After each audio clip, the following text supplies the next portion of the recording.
World bank का report आ चुका है। Poverty and equity brief report जो वर्ल्ड बैंक के द्वारा जारी की जाती है, यह परिप्रेक्ष्य में देखिएगा तो poverty and equity brief report जो है ये भारत के परिप्रेक्ष्य में वर्ल्ड बैंक के द्वारा यह रिपोर्ट जारी की गई है। आप पिछले दिन देखेंगे तो पॉवर्टी एंड इक्विटी जो ब्रीफ था यह वर्ल्ड बैंक ने जारी किया और इस रिपोर्ट में बताया गया है कि भारत में 10 साल में भारत के 17 करोड़ लोग जो हैं जो अत्यंत गरीबी से में थे उनको बाहर की गई है, जिसको आप MPI कहेंगे, मल्टी डायमेंशनल पॉवर्टी इंडेक्स, यानी बहुआयामी गरीबी सूचकांक, जो कि आप UNDP के द्वारा और आप देखेंगे तो OPHI के द्वारा ये रिपोर्ट हमेशा निकाली जाती है। तो इस रिपोर्ट में ही आपने वर्ल्ड बैंक को देखा तो वर्ल्ड बैंक ने कहा कि पॉवर्टी एंड इक्विटी ब्रीफ जो अप्रैल 2025 का रिपोर्ट आई है, इसमें इंडिया में माना गया कि पिछले 10 साल में 17 करोड़ लोग जो थे वो मल्टी डायमेंशनल जो पॉवर्टी में थे उससे उन्हें बाहर निकाला गया है। ये बहुत बड़ी एक रिपोर्ट वर्ल्ड बैंक की तरफ से आ रही है। नमस्कार दोस्तों, मैं प्रोफेसर सुकुमार दुबे और आप अंत तक बने रहेंगे तब आपको जाकर के करंट अफेयर बहुत अच्छी होगी और आप किसी भी एग्जाम में क्वेश्चन बनाएंगे तथा लिखने की जो आपकी शैली होगी या लिखने में जो आपके कंटेंट की जो मदद होगी वह आपको तभी मदद करेगी जब आप पूरा वीडियो को देखेंगे और इससे आप एक नोट्स तैयार करेंगे। और मेरे दोस्तों, आप ज़्यादा से ज़्यादा शेयर सब्सक्राइब अपने दोस्तों तक जरूर भेजें, जिससे कि लाइक सब्सक्राइब कमेंट ये पूरा हो सके और मैं आपको एक एनर्जी के साथ और नए नए वीडियो करंट अफेयर में आपको देते रहूं। तो मेरे दोस्तों, आज हम बात करने वाले हैं पॉवर्टी एंड इक्विटी ब्रीफ, और यह रिपोर्ट जो होती है हमारा वर्ल्ड बैंक के द्वारा जारी की जाती है और पिछले दिन ये रिपोर्ट जारी हो चुकी है। तो ये देख सकते हैं हमारे भारत में गरीबी के हालात तो हम सभी को पता है, क्योंकि हमारा भारत जब से आज़ाद हुआ है गरीबी को हटाने के लिए हम बहुत सारे कार्यों को किए हैं। ऐसा नहीं है कि हमने हाथ मोड़ करके बैठा रहा। जो भी सरकारें आई उन्होंने अपने अपने तौर तरीकों से जो भी उस समय की हमारी स्थिति थी, जो भी हमारी मांगे थी, उस मांग के मुताबिक उन्होंने देश में गरीबी हटाने हेतु अनेक प्रकार के योजना परियोजना तथा जो कार्यक्रम थे उसको इम्प्लीमेंट उन्होंने किया है। फिर भी आज हमारे भारत में गरीबी की स्थिति जो है बहुत बड़ी बनी हुई है, क्योंकि पूरी दुनिया में देखिएगा तो जनसंख्या दो भागों में बढ़ती है, एक होता है अपर, एक होता है लोअर। लेकिन हमारे भारत में सबसे ज़्यादा जो जनसंख्या है वह हमारा मध्यम वर्ग यानी मिडिल क्लास सबसे ज़्यादा लोग हैं, जिनके पास बहुत ज़्यादा न तो आय के स्रोत होते हैं और वहीं उनके पास बहुत सारे सामाजिक आर्थिक गतिविधियां जो होती है उनका एक आर्थिक बर्डन भी होती है। तो इसको लेकर के हमारे भारत में सबसे बड़ी चुनौती मध्यम वर्ग वाले को सबसे अधिक पाया जाता है, देखने को मिलता है। तो ये हमारे भारत में गरीबी की कुछ आप दृश्य देख रहे हैं, आज हम लोग इसी पर डिस्कस करेंगे, जिसमें वर्ल्ड बैंक ने पॉवर्टी इक्विटी ब्रीफ रिपोर्ट जारी की है। दोस्तों देखेंगे तो भारत ने पिछले एक दशक यानी 10 साल में देखिएगा तो गरीबी उन्मूलन में हमने हमारी गति हुई है, हमने प्रयास किया है। और 2021 2011-12 में देखिएगा तो जहां पर 16.2% अत्यधिक गरीबी दर था, वहीं 2022-23 में घट करके लगभग 2.3% पर आ चुकी है। यानी हम कह सकते बहुत बड़ी कामयाबी जो है भारत को मिला है। ये मैं नहीं कह रहा हूँ, न भारत सरकार कर रही है, बल्कि वर्ल्ड बैंक का कहना है। इसलिए आप इस पर अपना तर्क रख सकते हैं, लेकिन यह सरकार की बात नहीं है, न तो देश की सरकार कर रही है, क्योंकि हो सकता है कि जो दूसरे पार्टी से विचार रखते होंगे वो हो सकता है कहेंगे नहीं सर ये तो ऐसा है, लेकिन ये भारत सरकार का रिपोर्ट नहीं है, ये वर्ल्ड बैंक का रिपोर्ट है। बातों को थोड़ा समझिएगा। और इस दौरान देखिएगा तो भारत में लगभग 171 मिलियन अर्थात 17.1 करोड़ लोगों को अभी तक अत्यधिक गरीबी से बाहर निकाला गया है।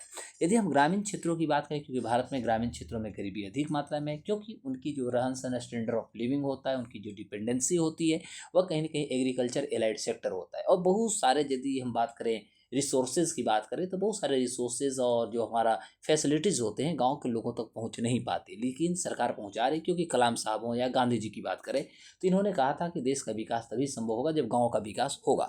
तो ग्रामीण क्षेत्रों में यदि देखिएगा तो अत्यधिक गरीबी दर जो था 18.4% से घटकर अब 2.8% हो गई है। और इस क्षेत्र में लगभग 10.7% इसमें घटी है, यानी कटौती हुई है, और 1.1% तक अब रह गई है। इससे ग्रामीण और शहरी इलाकों के बीच देखिएगा तो अंतर अभी देखिएगा 7.7% से घटकर 1.7% रह गया है, जो सालाना 16% की गिरावट देखने को मिल रहा है। तो एक बहुत बड़ी उपलब्धि कह सकते हैं देश को मिल रहा है। अब होता है क्या कि 37.8 करोड़ लोग गरीबी से बाहर आए हैं, यानी भारत ने इस दौरान निम्न मध्यम आय वर्ग में भी प्रवेश कर लिया है। चूँकि आप वर्ल्ड बैंक का रिपोर्ट देखिएगा तो वर्ल्ड बैंक का एक वर्ल्ड डेवलपमेंट रिपोर्ट आता है, जो कि मैंने आप लोगों को क्लास में जब हम बता रहे थे इकोनॉमिक ग्रोथ एंड डेवलपमेंट, तो वहाँ पर हमने बताया था। तो भारत ने इस दौरान निम्न मध्यम यानी लोअर मिडिल जो इनकम कंट्री है इसमें भारत ने प्रवेश कर लिया है। लगभग $3.65 अमेरिकी प्रतिदिन आय के आधार पर गरीबी की दर लगभग 61.8% से घटकर 28.1% हो गई है, जिससे कि 378 मिलियन यानी 37.8 करोड़ लोग गरीबी से बाहर आए हैं। भारत के 5 सबसे अधिक जनसंख्या वाला राज्य आपको पता ही है, जैसा कि देख सकते हैं। तो भारत में सबसे ज़्यादा आपका उत्तर प्रदेश में जनसंख्या लगभग 19.98 करोड़ से अधिक। वहीं महाराष्ट्र की बात देखें तो 11.23 करोड़ से अधिक। बिहार हमारा तीसरा स्थान पे आता है 10.40 करोड़ से के अधिक। पश्चिम बंगाल देखेगा तो 9.12 करोड़ से अधिक। मध्य प्रदेश 7.26 करोड़ से अधिक। तमिलनाडु 7.21 करोड़ से अधिक। राजस्थान 6.85 करोड़ से अधिक और कर्नाटक 6.10 से करोड़ से अधिक। गुजरात 6.04 करोड़ से अधिक और आंध्र प्रदेश 4.95 करोड़ से अधिक और उड़ीसा 4.19 करोड़ से अधिक। यानी भारत के 10 ऐसे राज्य हैं जिनके पास जनसंख्या बहुत बड़ी है।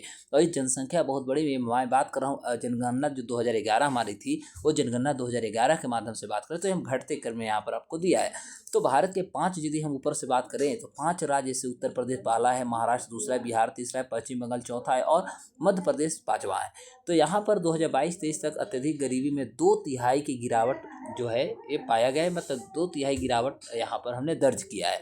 चूँकि अभी भी इन राज्यों में भारत की लगभग 54% अत्यधिक गरीबी जब आबादी जो यहाँ पर रह रही है। यानी 5 राज्यों की बात करें तो 5 राज्यों में आज भी लगभग देश का सबसे गरीब की बात करें तो लगभग 54% देश का सबसे गरीब जनसंख्या जो है यही 5 राज्यों में देखने को आज भी मिल रहा है। युवा बेरोजगारों दर की यदि बात किया जाए, जो गवर्नमेंट ऑफ इंडिया की तरफ से एक रिपोर्ट जारी की गई, तो युवा बेरोजगारी दर में भी लगभग 13.3% पर आ चुका है, जहां पर 2019 से 21 तक हमारे पास नॉन मॉनेटरी गरीबी दर जो था 53.8% थी, वह घटकर लगभग 16.4% पर आ गई है। तो रोजगार वृद्धि ने भी कामकाजी उम्र की जो जनसंख्या हमारी थी उसको अब पार कर गया है। शहरों में यदि बेरोजगारी दर देखा जाए तो लगभग 6.6% पर पहुंच गई है, जो 2017-18 के बाद से सबसे कम स्थिति को दिखाता है। जो वहीं युवा बेरोजगारी दर यदि देखा जाए तो 13.3% है।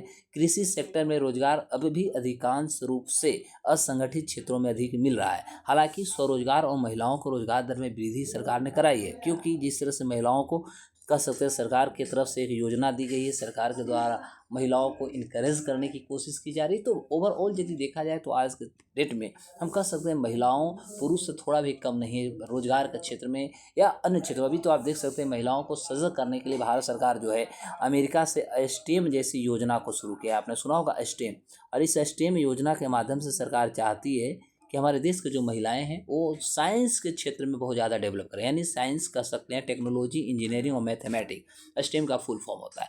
तो आज ये देखा जा रहा था कि हमारे भारत की जो महिलाएं हैं कहीं ना कहीं साइंस के क्षेत्र में बहुत ज़्यादा पिछड़ रहे थे, और इसी को देखते हुए भारत सरकार जो है वह अभी स्टेम जैसी योजना अमेरिका से हमने संधि किया, और भारत में पहला स्टेम सेंटर जो है कर्नाटक यानी बेंगलोर में भी खोली गई है, जिससे कि महिलाओं को सजग किया जाए, महिलाओं को स्किल्ड किया जाए और देश की इकोनॉमी में उनकी भी एक बहुत बड़ी कंट्रीब्यूशन को देखा जाए।